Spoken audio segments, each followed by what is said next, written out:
Welcome to Henry's RC Garage, and thank you for joining me today. If you haven't done so already, please like and subscribe. It's much appreciated. Well, we've got the Radiomaster. I've had this about a week and a half.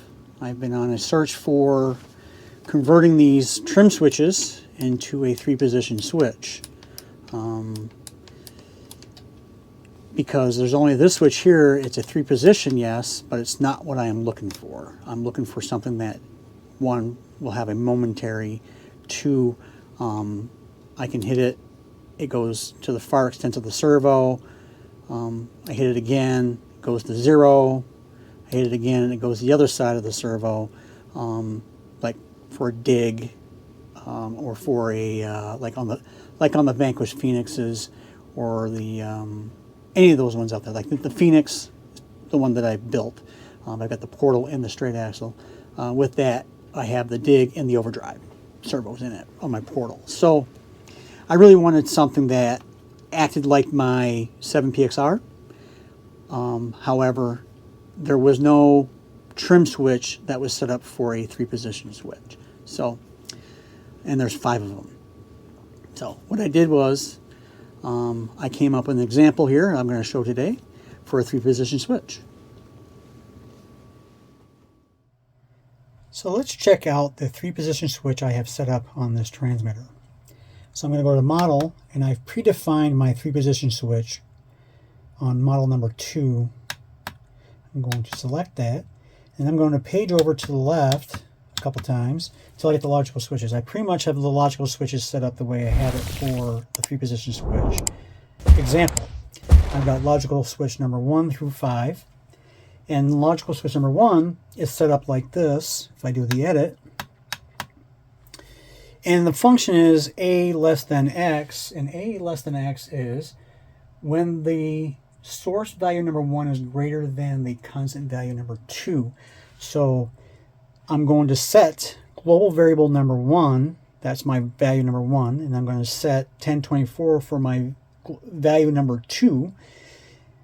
And then my switch is going to be on trim switch number 4 plus.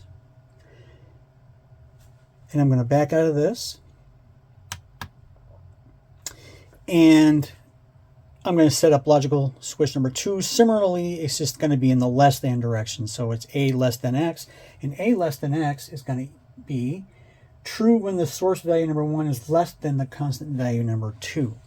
So in this case, I'm setting my global value number 1 to a negative 1024 using the trim switch number 4 negative, which is the opposite direction.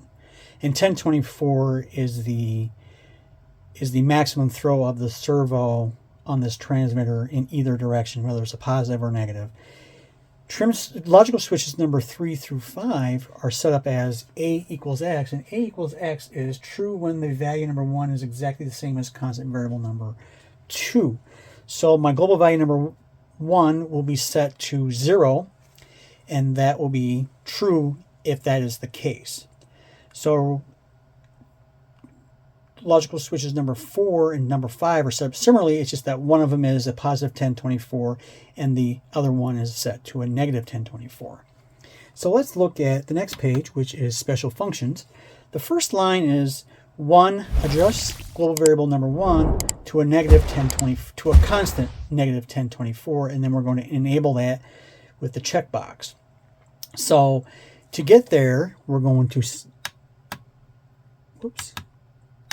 click it once, don't hold it, and then I'm going to hold it here, and I'm going to select other, and then I'm just going to select 1.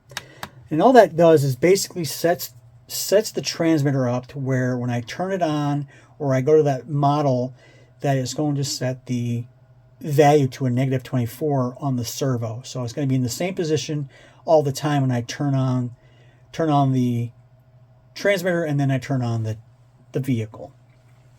And the second line is going to be my T4 plus, so it's going to be my trim switch number 4 in the positive direction. I'm going to adjust global variable number 1, or global value number 1, to a positive 1024, which is the increment decrement. So if I go over here, let me back out of that, and if I go over here to the, and I hold down on it, I'm going to select increment decrement, and I'm going to set that to a positive 1024.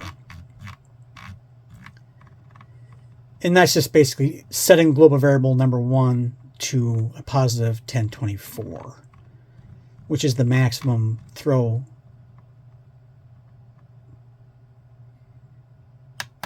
And then I'm going to hit the return key to set that in. And the line number 3, which is the T4 negative, which is the trim switch number 4, the negative side of it, is going to adjust global variable number 1 to a negative 1024, so the opposite direction.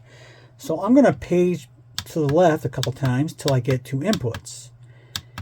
And then my inputs, I'm going to go to input number 3, and these have 3 lines set up on it. I've got 100 in global variable number 1, and then same thing for lines 2 and 3. And all I've done here is I just set those up so that I have a 3 position on that channel or that input. So the source is going to be G1, and all you got to do is hold down and then scroll up or down to get to the G-vars, and you're just going to select whichever one you want. So in this case, it's G1. And then the weight's going to be 100, and I'm going to set that return key a couple times. And again, it's for lines 2 and 3 under the IO3 or input number 3 are the same. So I'm going to page over to the right to get to my mixes, and same thing here. All I'm doing here on channel 3 is I'm setting channel 3 up to input source number 3, and the weight's going to be 100. Get out of that. I'm going to page to the left a couple times until I get to drive modes. In here, you'll see that the first line is DMO, and then these dashes all the way across. Those are my trim switches. I've disabled all of my trim switches on this transmitter for drive mode number 1, which I'm only using drive mode number 1 at the moment.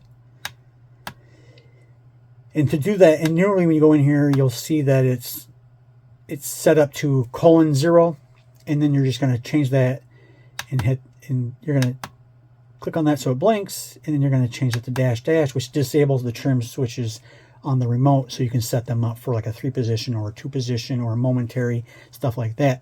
So trim 1 through 5, trim 1 is the throttle originally, and trim 2 is the steering originally. So I will not be trimming any of my throttle or any of my steering on this setup. And if you go down a little bit here, you'll notice that I've got global variables. I've got G1 own, which is the own means that it's drive mode self. So basically it's only on drive mode 0, and then a negative 24. So I'm going to put my trim switch number 4 up or down, and you'll see that it scrolls through from 1024 0 to a negative 1024. So that's my 3 position switch. So to see that on the front screen, we're going to back out, and then you're going to see how I have channel 1 is the steering, channel 2 is throttle, and then channel 3 is how I set this 3 position switch up. And then you can see how when I play with when I hit the switch a couple times, it goes to 0, 1024, and then this is 1024, stuff like that. So that's how I set up a 3 position switch on this transmitter. If you've made it this far in the video, thank you. Hopefully this has helped you set up a 3 position switch on this Radiomaster MT12 and maybe resolve some of the issues or questions you may have. I know there is more than one way to put a 3 position switch on here outside of this one here. The firmware on this thing is so robust. So there's so many ways to do something. There's more than one way to program. So, well, anyway, if you have not done so already, please like and subscribe and support your local hobby shop. If you have not got a local hobby shop in your area, you can support the one that I support, Leisure Hour Hobbies. I will have a link in the description to this radio where you can get that from them. Thank you, and I will catch you on the next one.